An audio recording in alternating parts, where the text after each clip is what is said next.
자, 여러분 지난 시간에 답하고 이게 맞지 않았는데 제가 보니까 원래 예문을 훨씬 더 많이 만들었더라고요. 많이 만들었는데 분량을 조절하면서 예문을 삭제하고 답은 삭제를 안 했어요. 그래서 뭐 오류가 일어났어요. 자, 그래서 여러분들에게 사실 이걸 연습시키기 위해서 이렇게 제시했는데 또 PPT 파일도 다른 거더라고요. 그래서 다시 원 파일을 찾았습니다. 자, 이건 우리가 다루었죠. 자, 성인이 세존 입장에서 제자들에게 당연히 우리가 아니라 너희라 했겠고요. 내 아들이다. 뭐 이렇게 이제 표현한 건 설명을 했고요. 자, 성인이 또 나를 부리샤 대왕 몸을 청하자봐. 자, 청하자봐.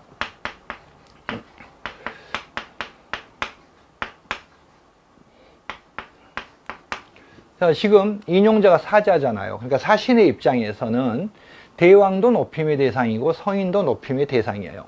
둘 다 높임의 대상이기 때문에 이 잡을, 객체 높임 선어머님이 잡을 사용했겠고요.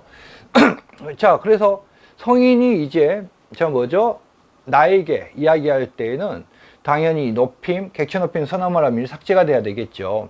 여러분들 인용절은요, 출제가 현재까지 안 됐어요. 인용절 출제되면 난도가 올라가요. 확 올라가기 때문에 아직까지 그래서 출제가 안 된 것 같은데 중요해요. 그러면 어느 정도 여러분들 연습을 하셔야 되냐? 표준 중세국어문법론 여러분 가지고 계시죠?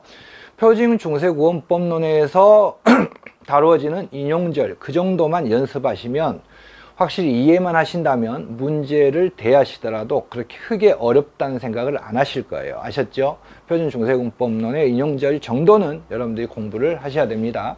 그리고 인용절에 대해서 또 힌트를 하나 드리자면 인용절을 공부하실 때 항상 자 상위자와 하위자의 관계부터 파가세요. 여기에서는 성인이 상위자고 그 다음에 제자가 뭡니까? 하위자가 되겠죠. 그쵸? 이런 관계를 정확하게 파가시면 그렇게 어렵지는 않으실 거예요.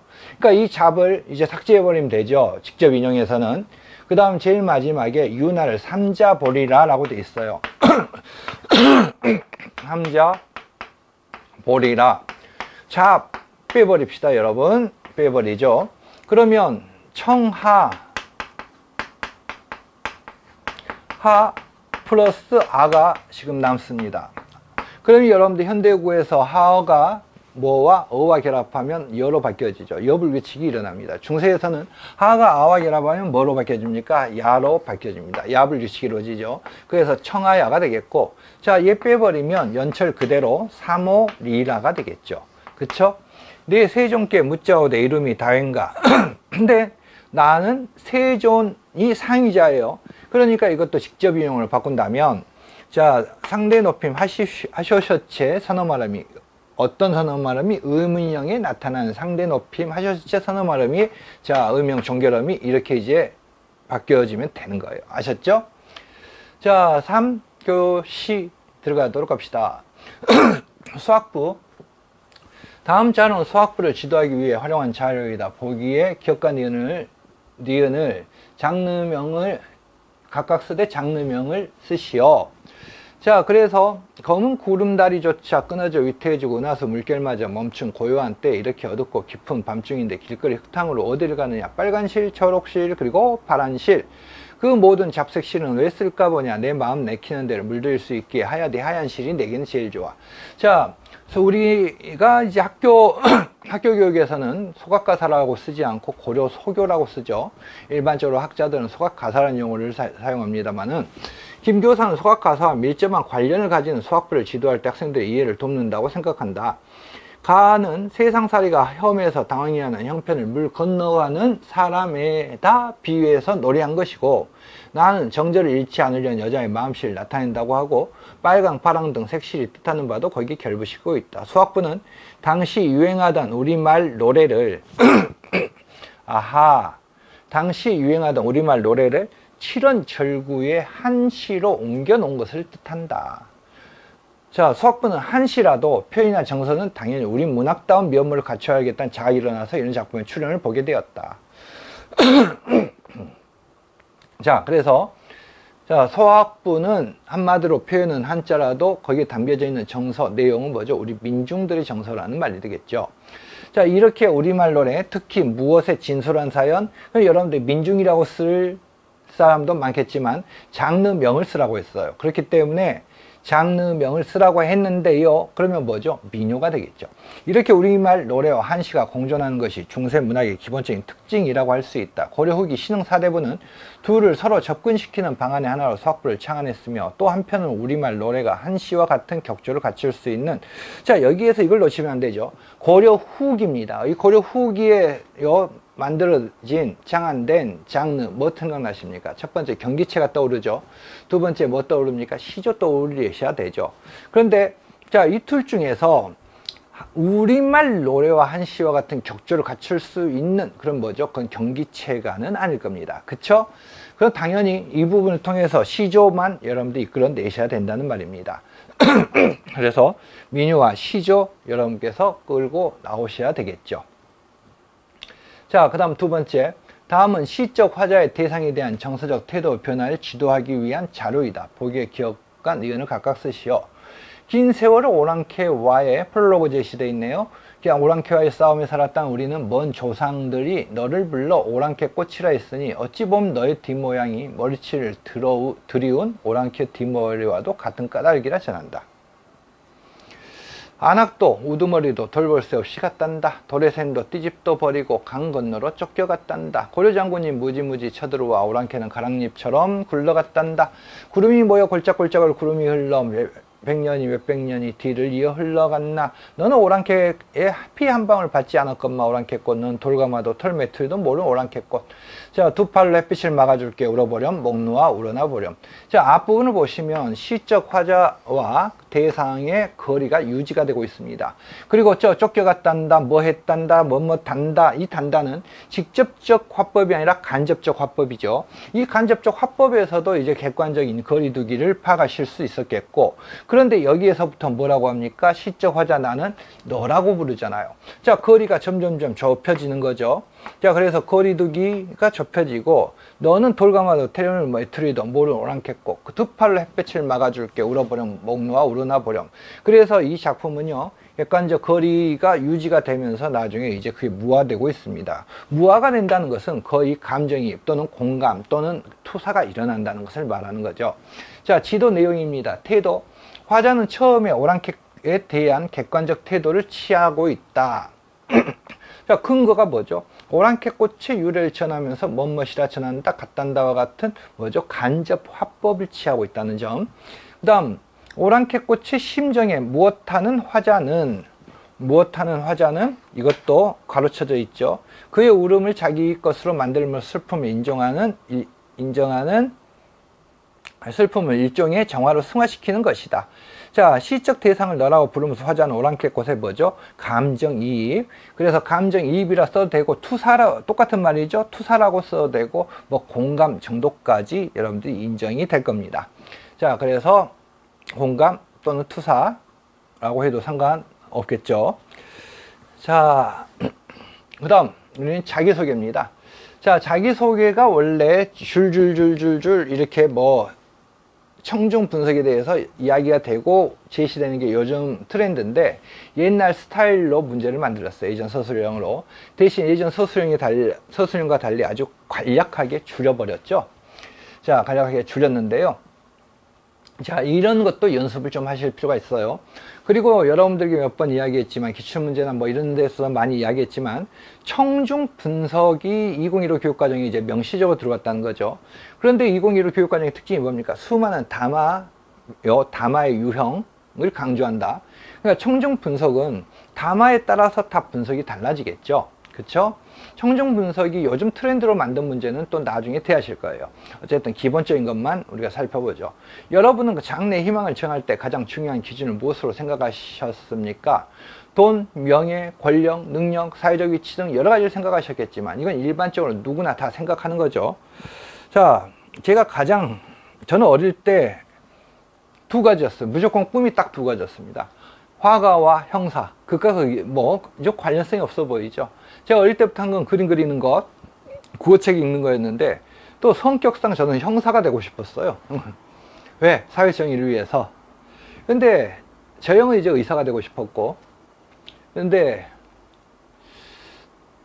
아주 사람이 자기가 생각하는 대로 가지는 않잖아. 그쵸?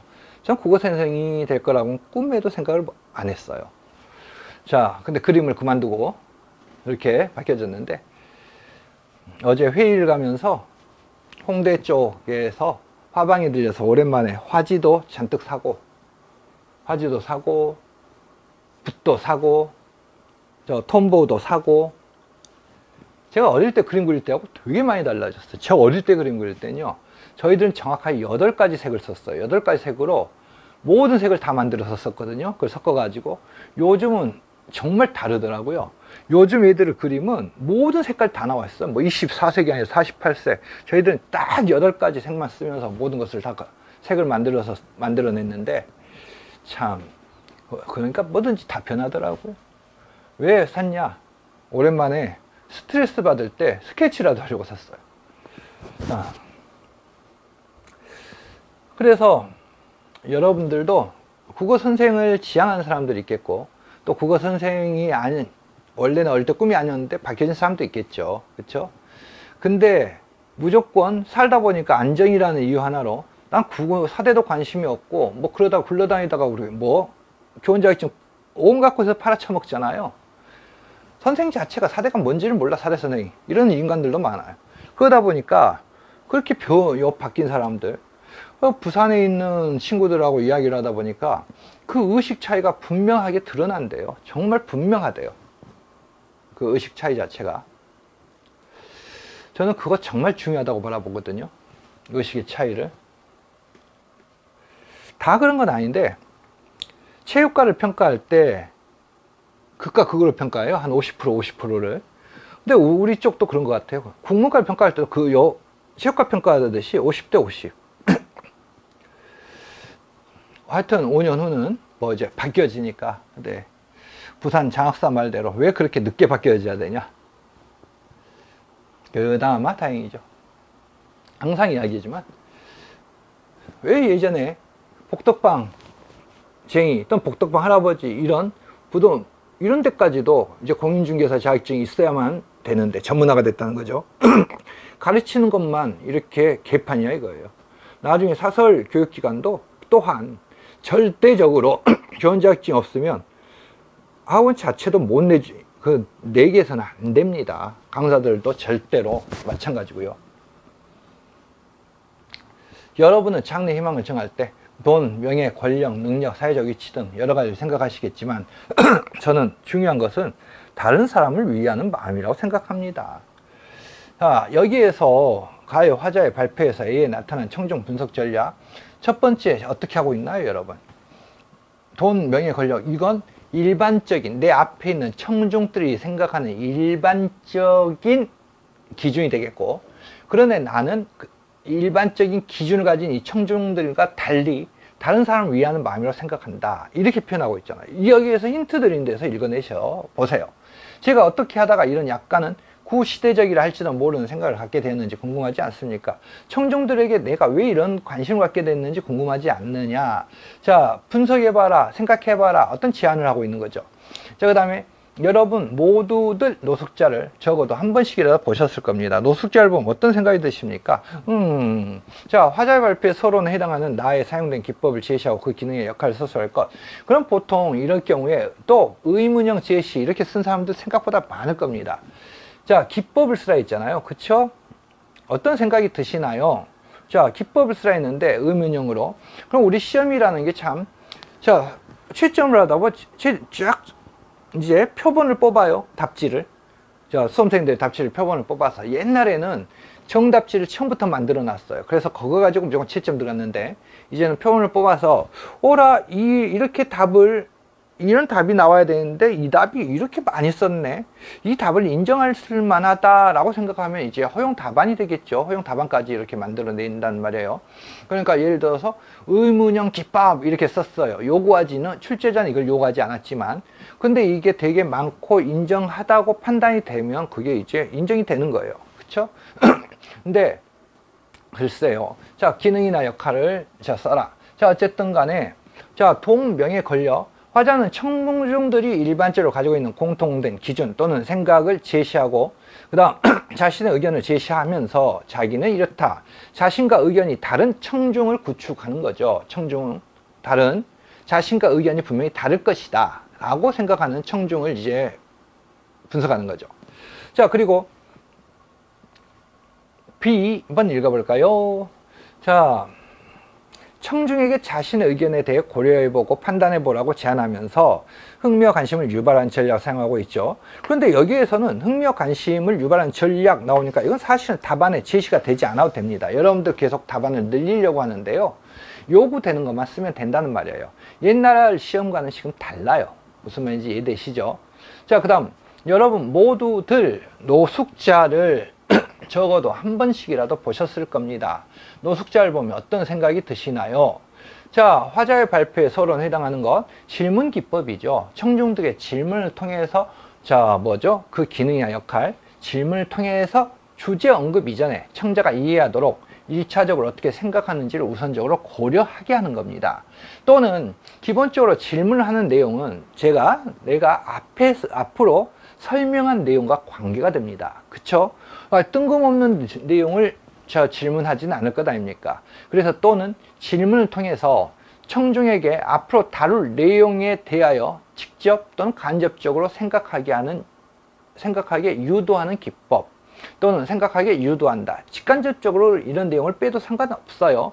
핵심적인 내용이 들어갔느냐 들어가지 않느냐의 이제 문제일 뿐입니다. 자, 이렇게 이제 접근을 해야 되겠죠, 여러분. 아셨죠? 의문의 변동입니다. 자, 오랜만에 오랜만이 아니지, 지금 1회니까. 의문의 변동 현상을 지도하기 위해 준비한 학습 자료이다. 의문의 변동과 관련한 지도 내용을 작성방에 따라 서술하시오. 여러분들 우리 기출문제를 바라보면 자, 뭐죠? 형태론이 가장 많이 출제되고, 그 다음에 뭐죠? 의문론, 통사론 이렇게 출제가 되죠. 자, 의문론도 하도 많이 내다 보니까 요즘 출제하기도 힘들 거예요. 일에 나타나는 각각의 의문 변동을 제시하고 이 A와 공통적으로 나타나는 성격을 설명할 것, 이 A와 이 B의 의문 변동 현상을 비교하여 그 차이를 설명할 것, 서술할 것이라고 되어 있습니다. 자, 1A를 한번 바라보죠. 내과입니다. 자, 내과로 발음이 되고 또 넷과, 이거 다 인정이 되나요? 그 다음에 손금입니다. 자, 그러면 내과 같은 경우는 기본적으로 얘가 경음이 이루어지기 위해서는 절대 이 모음, 즉 유성음은 이 뒤에 있는 파열음을 경음으로 바꿀 수가 없습니다. 그러면 뭐가 들어가야 됩니까? 시옷이 바뀌어지는 거죠.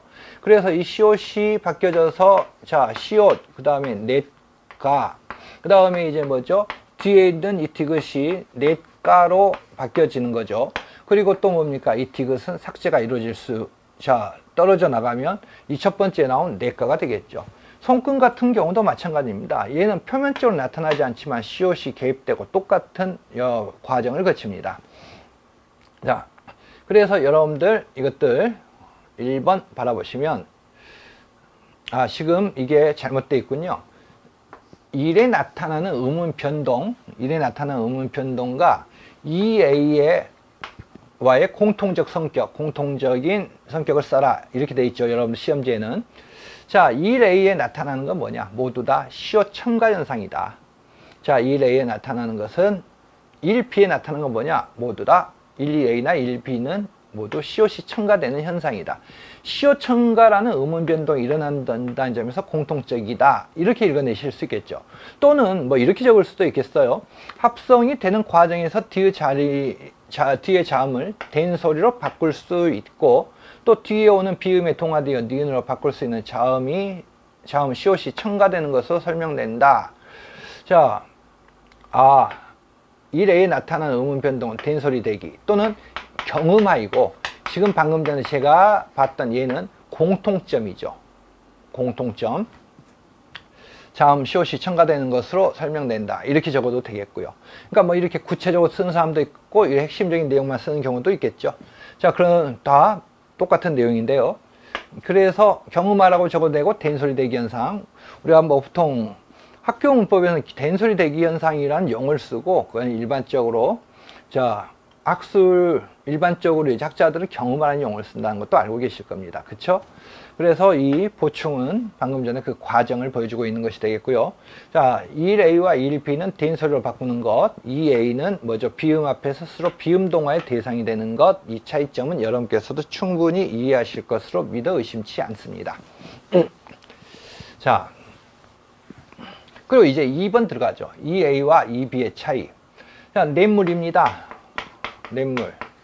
냇물은 여러분들 그 과정 다 아시겠지만, 자, COC 첨가돼서 평파르마가 일어나고, 그 다음에 뭐죠? 비음화가 이루어져서 냇물로 바뀌어지는 거죠. 자, 냇물로 바뀌어진 현상입니다. 그래서 두 번째, 눈요기.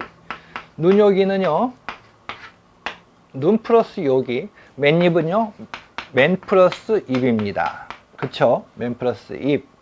자, 그래서 여러분들께서도 다 알고 계시는 것처럼, 자, 얘와는 분명히 성격이 차이가 나는데, 둘 다 니은 첨가를 겪은 것처럼 보이지만, 이 A는 첨가된 시옷으로부터 음운 변동이 일어나서 바뀌어진 변동 현상이고, 얘는 합성 과정에서 이루어지는 현상이라는 말입니다. 합성 과정에서 이루어지는 현상이다. 뭐 이렇게 이제 바라볼 수 있겠죠.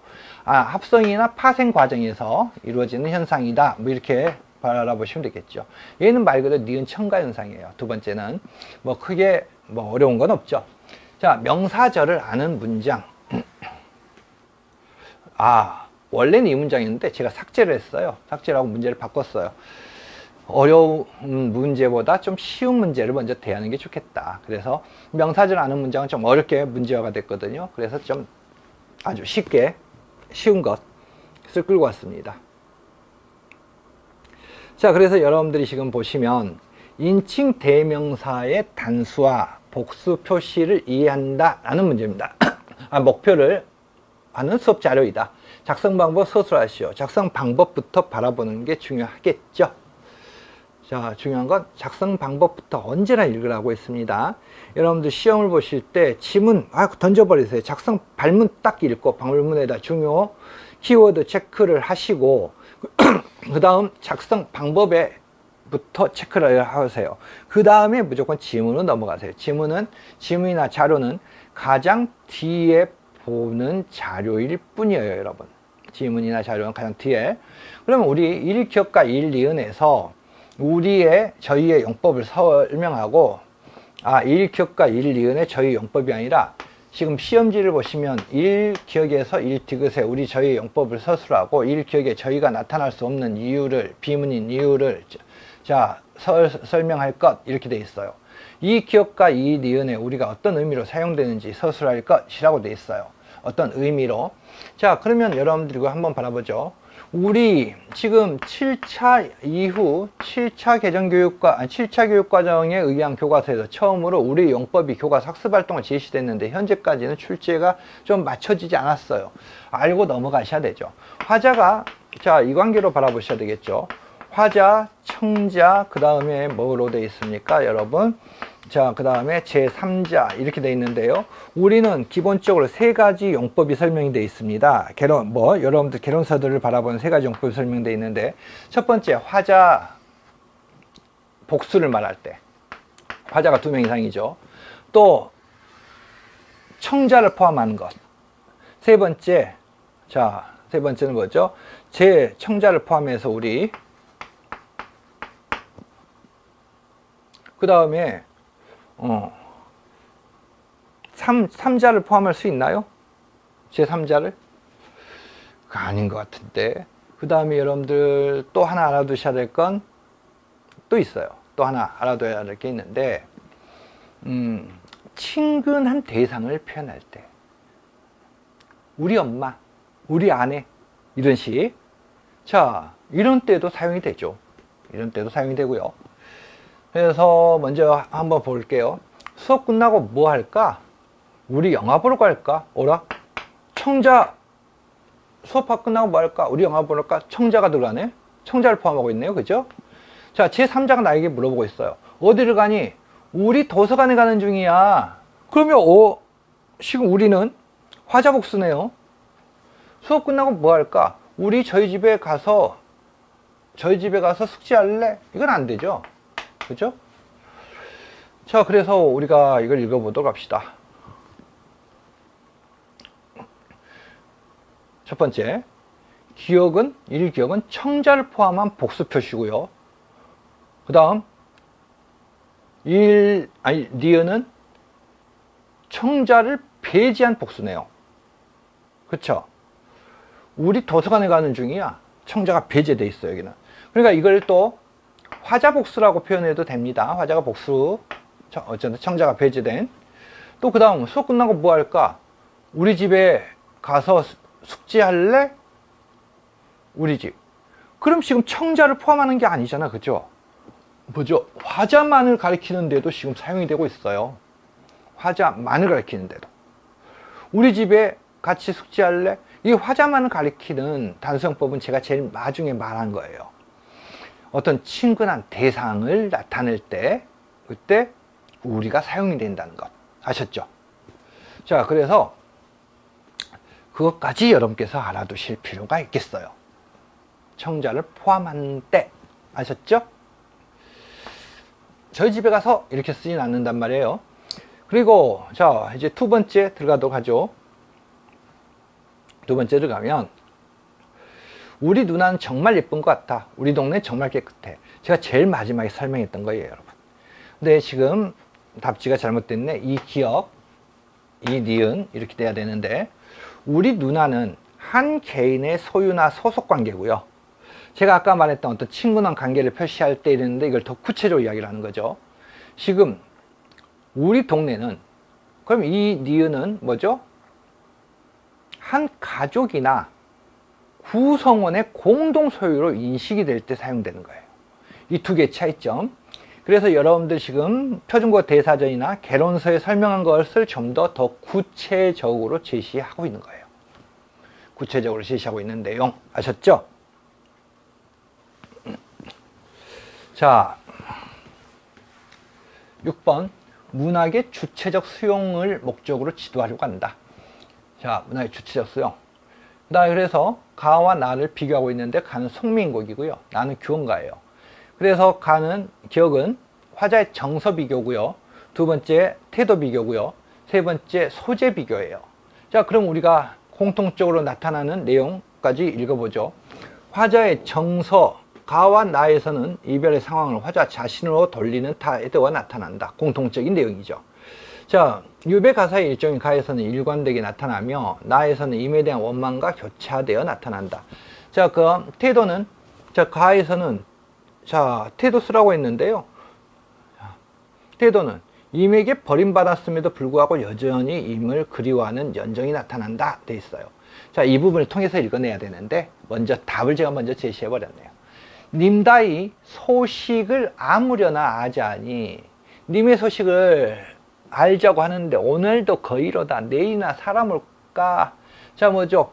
님이 나를 버렸음에도 불구하고 뭐가 되나요, 여러분? 버렸음에도 불구하고 계속 님을 생각하죠. 연정이 드러난단 말이에요. 자, 인연을 끝처신들 생각이 없을 소냐. 인연이 끝났다고 해서 생각까지 안 나겠느냐. 이 망할 내 남편이 얼굴을 못 보거든 그립지나 말았으면, 이런 내용이잖아요. 자, 그 공통적으로 드러나는 게 뭐죠? 연정이죠. 자, 여기에서는 당연히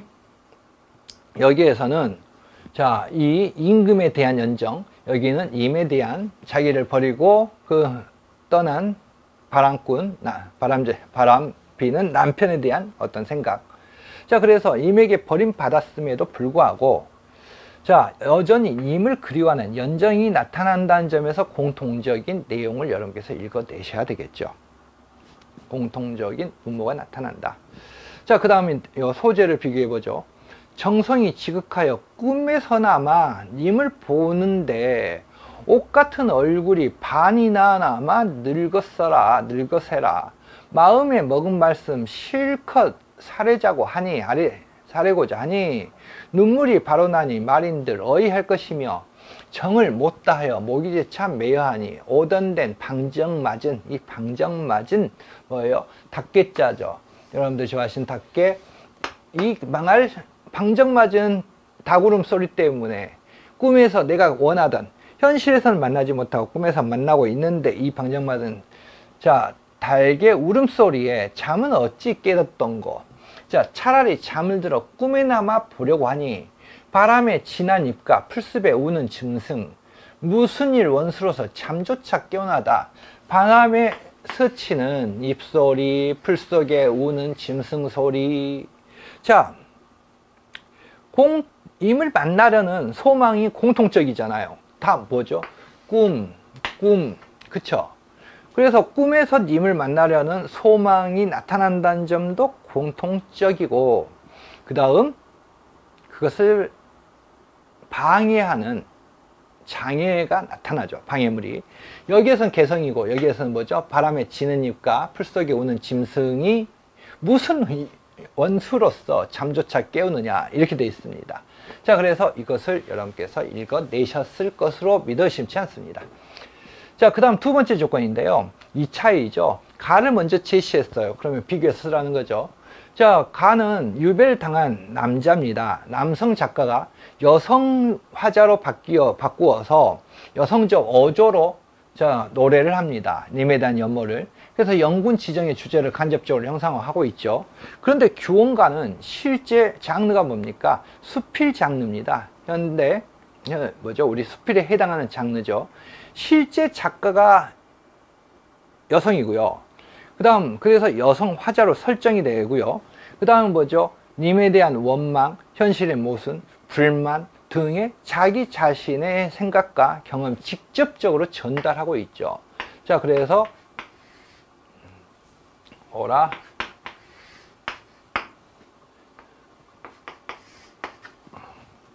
여러분 답지는 더 구체적으로 설명이 되어 있죠. 자, 워크숍입니다. 쓰기 워크숍 출제됐는데요. 당연히 저는 출제되기 전부터 한 대여섯 문제를 항상 만들어 놓고 있어요. 모든 유형에. 그리고 지금 출제가 정말 다 됐거든요. 그래서 또 출제 나는 게 또 될 거라고 예상을 하셔야 되겠죠. 다음은 쓰기 워크숍을 교수 학습 모형과 학생 반응을 자료로 할 고쳐 쓰기 단계 활동을 정리한 내용이다. 쓰기 워크숍을 작성 방법에 따라 서술하시오. 쓰기 워크숍 쓰기 과정 주어져 있고요. 지도 과정 주어져 있어요. 쓰기 전 단계 쓰기 방법 설명 및 시범, 초고 쓰기, 책임 이행 및 비계 지원, 고쳐 쓰기, 공유하기 및 피드백, 편집하기, 편집 시범, 출판하기, 평가하기, 그다음 협의 공유가 이루어지고 있죠. 자, 그 다음에 김 교사 읽어보도록 합시다. 요즘 출제되는 유형 그대로 냈습니다. 제 모든 문제가 다 그렇게 돼 있어요. 선생님, 쓰기 워크숍 중심의 쓰기 조는 가르치는 교사 역할이 중요하다는 것은 아는데 저는 가르치는 게 쉽지가 않아요. 쓰기 전 단계 활동에서 학생들이 주제 선정이나 아이디어 생성이나 조직의 어려움을 많이 겪어요. 어려움을 겪는 학생마다 개별적으로 설명하고 넘어가요. 이 교사, 네, 쉽지 않을 거예요. 다른 쓰기 모형과 달리 쓰기 워크숍 중심 활동은 쓰기 전 단계에서 교사가 학생들에게 쓰기 과제를 부여하는 게 아니잖아요. 학생들 스스로 선택하는 활동을 하니까 과제를 수행할 땐 훨씬 자기주도적인 책무성을 갖게 되죠. 그래서 교사의 역할도 중요할 수밖에 없겠죠. 자, 그렇죠. 준비가 많이 필요하더라고요. 초고 쓸 때 띄어쓰기나 맞춤법에 지나치게 신경을 쓰는 친구들이 참 많더라고요. 내용 자체에만 집중하고 떠오르는 생각을 빠르게 적어 나가라고 하는데도 그런 학생들이 꼭 있더라고요. 그래서 그런 고쳐쓰기, 편집하기 등의 과정을 통해 완성해 가는 것이라는 것을 강조해요. 저는 마지막 정리 단계에서 포트폴리오가 단순한 작품집과 구별된 특징 때문에 포트폴리오 평가를 활용해서 평가를 했어요. 또 일정한 기간 동안 다양한 조건에서 여러 편의 글을 대상으로 한다는 점도 포트폴리오 평가 활동의 장점이라고 봐요.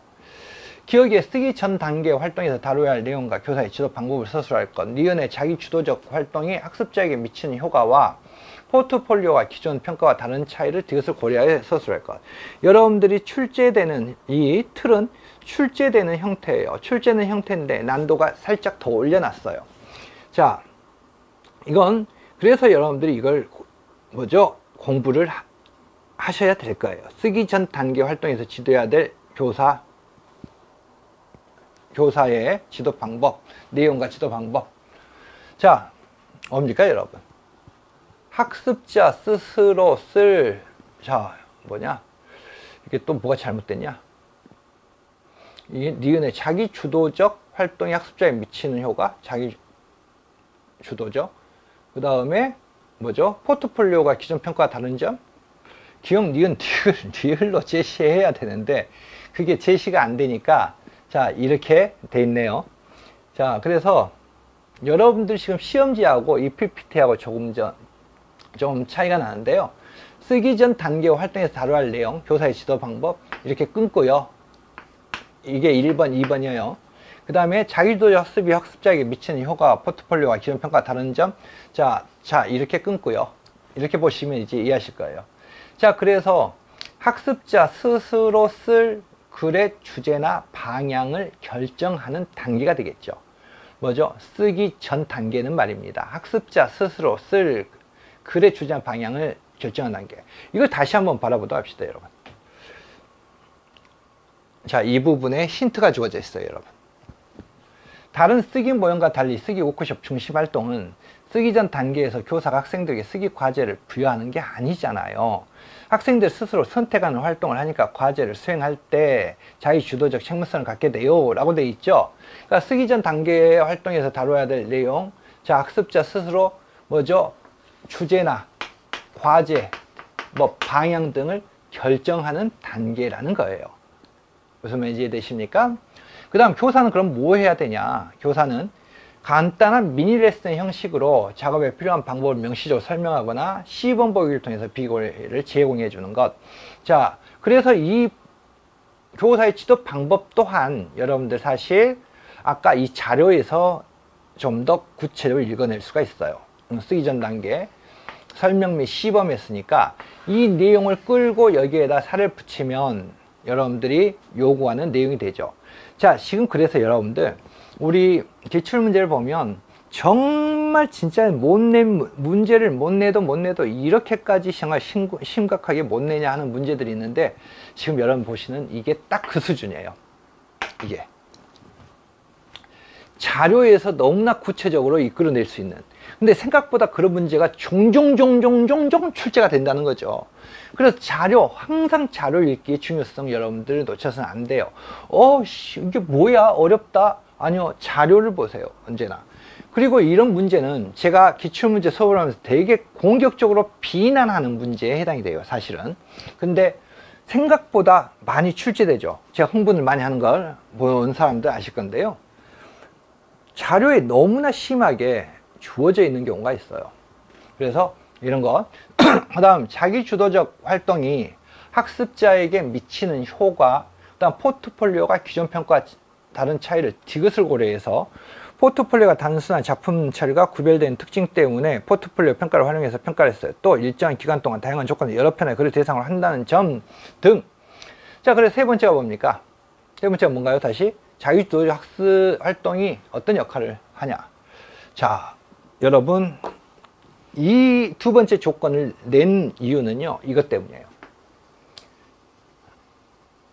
이걸 끌어내기 위해서 포트폴리오 평가의 역할, 의미, 이익, 어드밴티지, 또 뭐죠? 장점은 여러 가지가 있어요. 여러 가지 중에서 가장 중요한 것 중에 하나가 이거죠.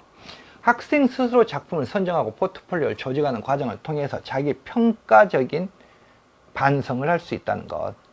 자, 이게 가장 중요한 것 중에 하나예요. 그래서 여러분들 이건 꼭 알아두시기 바라요. 그 다음 디귿을 고려하여, 기존 평가와 다른 차이를 디귿을 고려하여.